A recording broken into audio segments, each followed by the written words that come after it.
Today we are talking about how to use Calendly as a video scheduling software tool so you can schedule your appointments online. Let's dive in.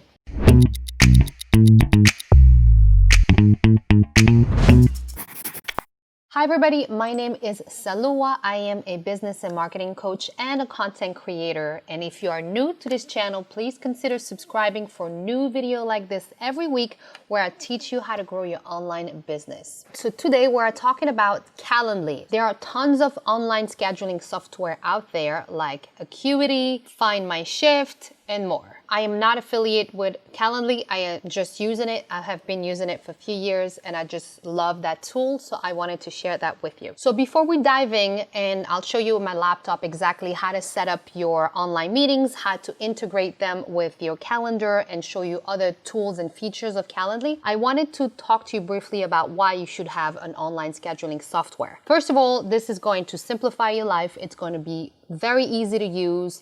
Then you are not going to go back and forth with your potential clients on when are you available and when am I available. You can just send them the link and they can schedule it directly based on your availabilities. And then it's directly connected to your own calendar, so it's all automated. Also, it's automatically adding the time zones of where you are and where your client can be. You can also add that directly to your website. So if people want to book a time with you, they can just go on your website. It's also a way to integrate it in your website and they can schedule it directly from there. And then you are getting a notification into your email that someone has scheduled a call with you. So if you are a consultant, a coach, or book appointments and calls online, I highly recommend you use an online scheduling tool. Some of the features are you can pre-select your potential clients with a questionnaire that you add directly into the calendar. You can also use Stripe and PayPal. This is one of the integration if your consultations are paid. You can also integrate it with Zoom directly from your calendar. So there's tons of benefits of using an online scheduling tool. So again, I highly recommend it. That shows professionalism. That will save you time and money in the long run. So let's dive in. All right, so if you are completely new with Calendly, the first thing you need to do is to go on calendly.com and then create an account. So you will find a page like this one, and then you just simply sign up, create an account. And then once you have that, I think you have to be verified. Okay, so I'll take you with me and we'll do a quick overview and then I'll show you how to create an event type. So first thing you wanna see here, these are all the type of event that I have, and that depends on what type of clients I wanna talk to. So if it's just a 30-minute chat, I do have a calendar like that. People can just schedule it for a 30-minute chat, but I also have the business strategy sessions. I have the discovery call. I have the digital marketing audit. So it can go anywhere between 20 minutes to an hour and a half, depending on what kind of call I have. But everything is scheduled with my calendar. If it's not scheduled, it's not happening and I'll forget. So everything has to be scheduled. So here, as you can see, I have different type of events. So I'm going to show you one of them and then I'll create one with you. So for example, chat.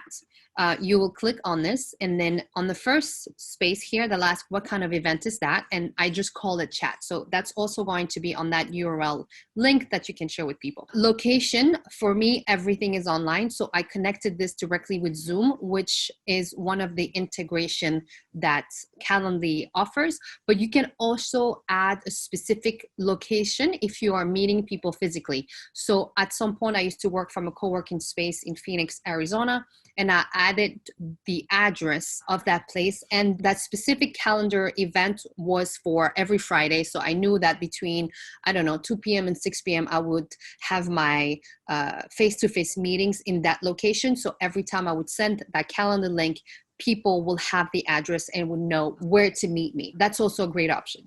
So in this case, we're only going to use Zoom, and you can integrate this, obviously. Then descriptions, for me, it's just very basic. Please note this is a virtual chat. Make sure you download the Zoom application on your computer and looking forward to our virtual meeting. It's very simple. The link, the last word would be the name of your event, and then you can pick a color. In this case, I picked this one.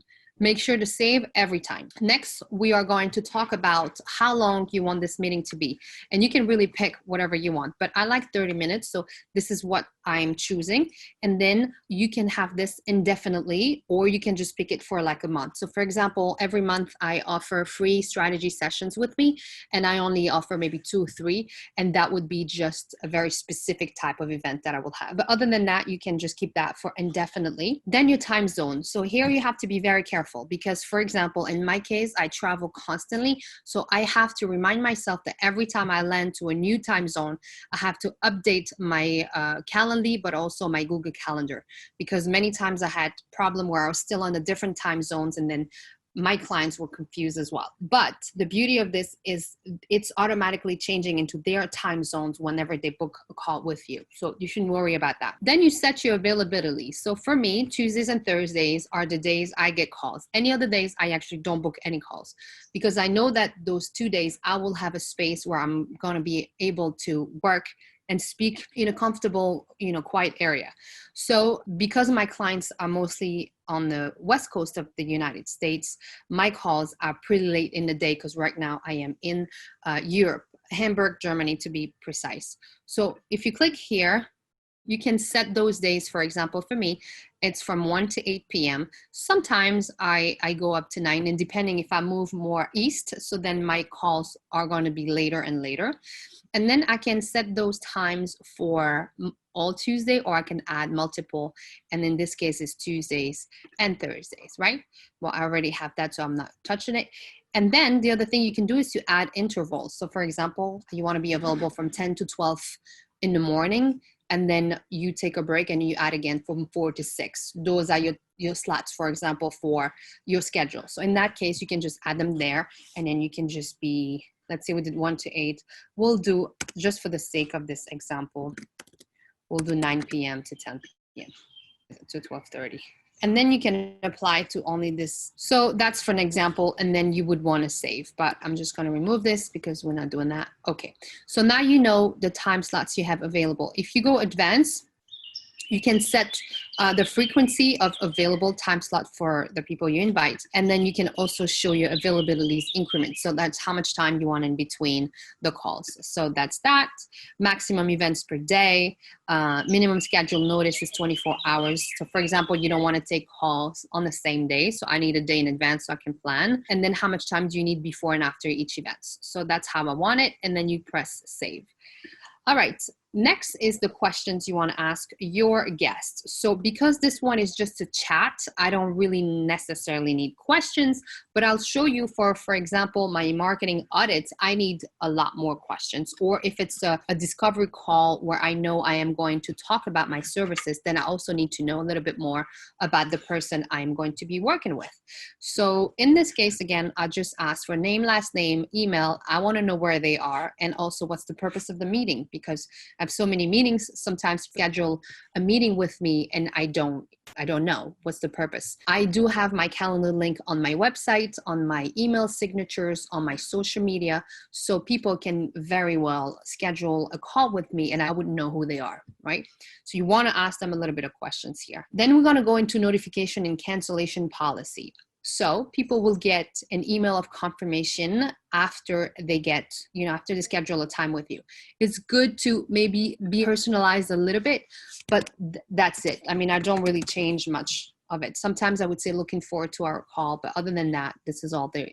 I use the same message they have. Email cancellation, the same thing. Your event has been canceled. So if I happen to cancel the meeting, they will get an automated message as well. But I rarely do that. And if I do it, I will email the people rather than just let them know I canceled. The reminders, very important.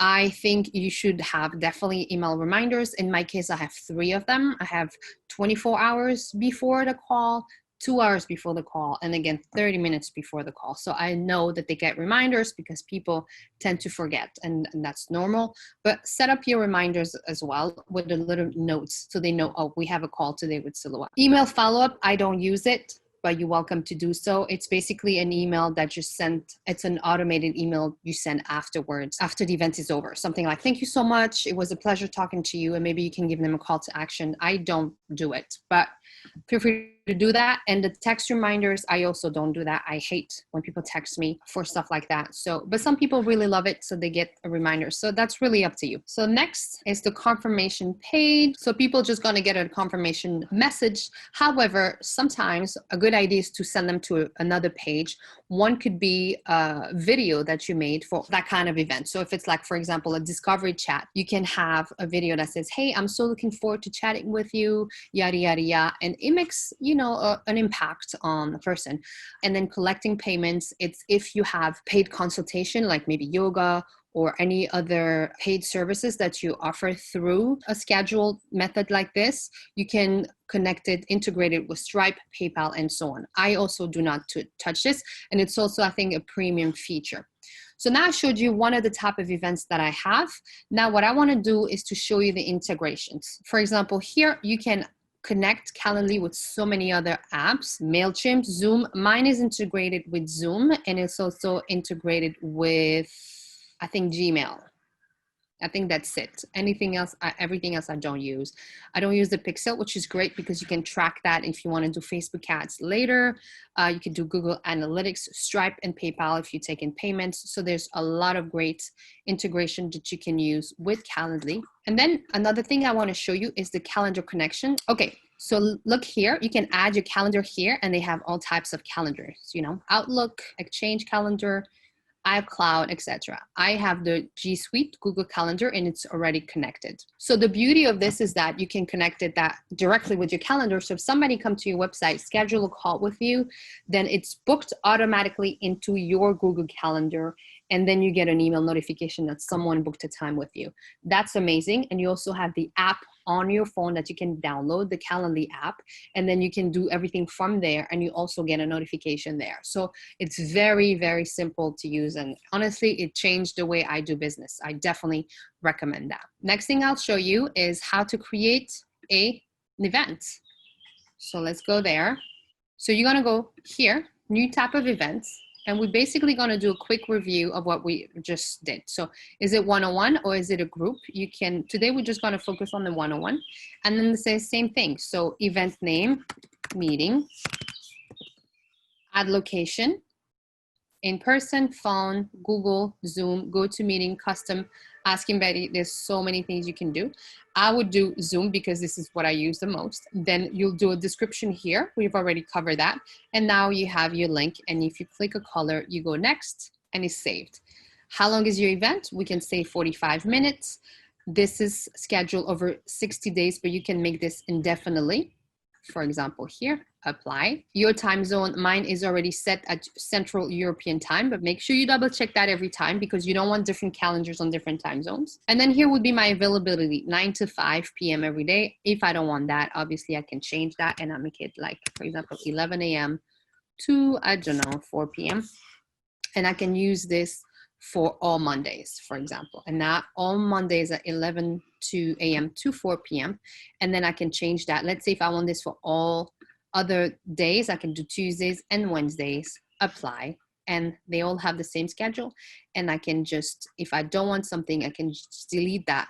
And then I apply this for those days. And now my days are Mondays, Tuesdays, Wednesdays from 11 to 4. Those are the time I would be available for those meetings. And then I have to click saved. Next, I will ask the question. So for here, I can do add a new questions. And I could say, for example, where are you located? And then you can pick one line, multiple lines, radio button. It's like, you know, you can put answers and people can check them out. Or you can do check boxes, or you can do phone numbers and so on. So cancel that, then you would save and close. And then notifications, same thing as we talked about. So you can just look back at what I mentioned. You personalize this, you send a reminder, you send a follow-up, etc. Make sure you save. Confirmation page, they will get a display confirmation page. You can send them somewhere else if you wish to. And that's it. Now your event is saved. So I'm going to show you, this is not going to be live. So I am going to show you what it looks like once it's done. So for example, we'll pick the discovery call, and then I'm just going to go here and I'm going to click view live page so you can see how the a person can see your calendar. So discovery call is 30 minutes. If they click on the 21st, I have 4 and 4:30 available. On the 23rd, same. On the 28th, I have more times available, etc. So it's really cool. And then if they click here, let's say you're doing a test yourself, this is what they're going to see. You have to enter your name, your email, where you're located, what's the purpose of this meeting, and then how can I support you? So those are the questions I added for a discovery call. So business coaching, digital marketing, others, if people want to talk about something else. What is your current biggest challenge in your business? This is content for my content creator out there. This is content for you. What is your business about? What is your business URL? So that allows me to get to know them a little bit before I get on the call. And then they click schedule events and I will get this information. Then the web conference detail will be provided upon confirmation. So they'll get an email with the confirmation Zoom link to use. And then they have the date and the time zone. So super cool. All right, that's it for today. I hope this video was useful to you. Please let me know, how are you planning to use Calendly for your business? Leave me a comment below. I have a gift for you. Don't forget to download the tools you need to run a successful remote business, and you can find it in the description down below. Don't forget to subscribe for more video like this to help you grow your online business. If you have any requests, comments, please leave them below. And again, thank you so much for watching, and I'll see you next time.